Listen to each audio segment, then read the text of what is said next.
Hey guys, it's Russell back, and if you've got a 88 to 98 Chevy or GMC, whether it's a pickup, Suburban, Blazer, whatever, and it has rear wheel anti-lock brakes and you're having an awful time getting a good solid pedal, I'm going to show you how to fix that. Now, I'm going to preface this by saying you should not do this. Okay, you do this at your own risk, your own leisure, your own, think about what you're doing, because what I'm going to be doing is I'm going to be basically returning or putting this to the state of no anti-lock brakes. Okay, this only has rear wheel anti-lock brakes, and you can tell because it's got the Kelsey Hayes computer here, and it has this right here is the dump valve. This is the master cylinder. This is the proportioning valve. On a lot of these trucks, they had rear wheel anti-lock brakes.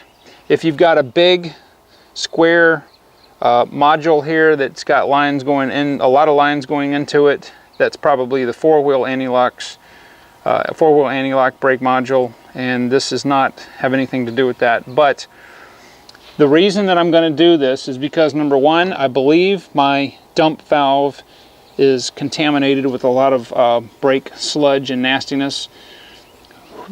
The fellow that owned this truck did not ever change the brake fluid.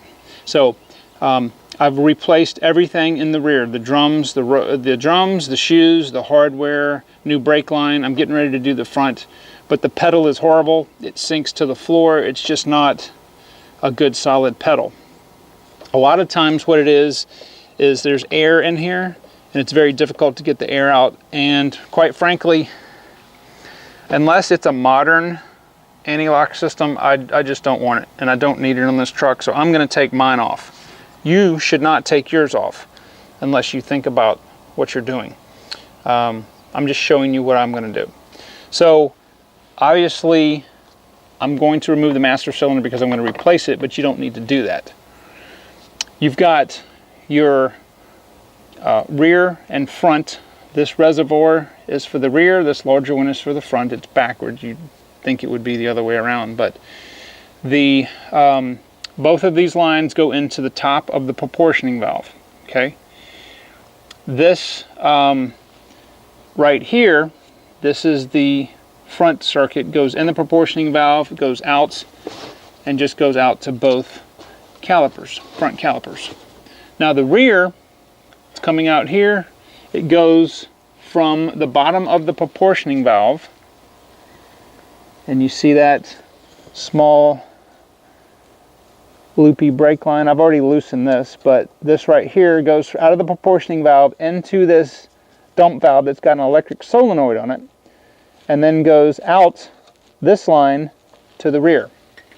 So what I want to do is I want to bypass, and I'm actually going to probably take this off, but the way that you do that is that you remove this line right here. Okay, this line goes directly to the rear of the truck, and then you remove this little tiny line right here. Okay, now what we need to do is we need to connect the line that goes to the brake cylinders in the back to the proportioning valve. The problem is you have to bend the line a little bit so it fits, and the fittings are different. This fitting right here, that on both ends, that goes into the proportioning valve, is a 1/2-20. That's the size of the fitting, 1/2-20. The fitting that is right here on the brake line is 7/16-24. So I'm going to show you how we're going to get over that and get that done and get it fixed. Alright, so the adapter that we're going to use is this Edelman. This is a 258450. And what this will do for us is the thread, the male thread right here, is going to go into the proportioning valve. This is 1/2-20. And the line, the actual brake line, is 7/16-24 in here. Okay, so that's going to allow us to connect our brake line directly to our proportioning valve. Now, on some of the later model trucks, I believe that the line and the proportioning valve thread and size are the same. It's not on this truck, so that's what we're going to do next. And I'm just simply going to thread the fitting into the bottom of the proportioning valve and then attach the line to that. I made one little informational error. The fitting down here is actually also a 9/16, which makes it nice. In addition to doing that, so we're going to be going directly from the master cylinder to proportioning valve out of the proportioning valve, just like if the truck did not have anti-lock brakes.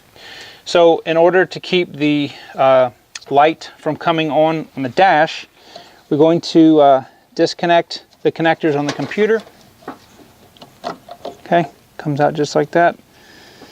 And then we're going to leave this disconnected, and this bottom one right here goes to the solenoid on the dump valve. Okay, so both of these are disconnected.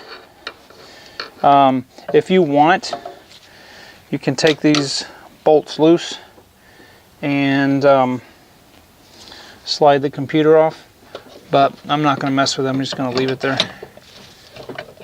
So all someone would have to do, if they want to do it back, I'll save the little line, and all they need to do is remove the adapter, put the line back on, and you're back in business. So let's get the master cylinder back. I've got another video I did separately on how to bleed the master cylinder, and we'll put it back on the car.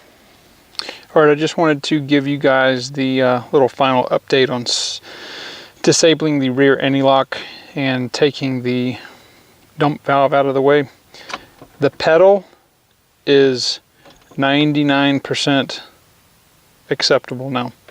I do need to just do a little more bleeding. I did bleed the rear brakes and got a lot of air out, but my goodness, this is the way the pedal is supposed to feel in a truck, a Chevy truck.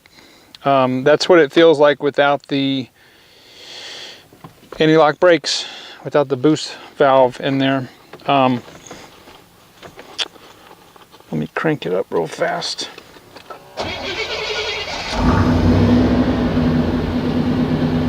Yeah.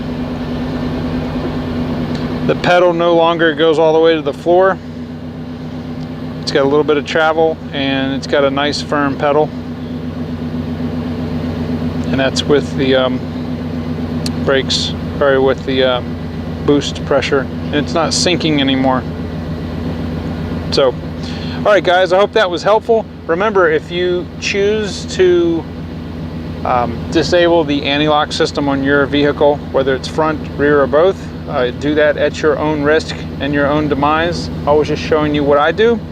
I like a firm pedal, and I do not need the dump valve, which was defective, actually making it dangerous to drive. The truck has now got really good brakes. So anyway guys, thank you, and I will see you on the next video.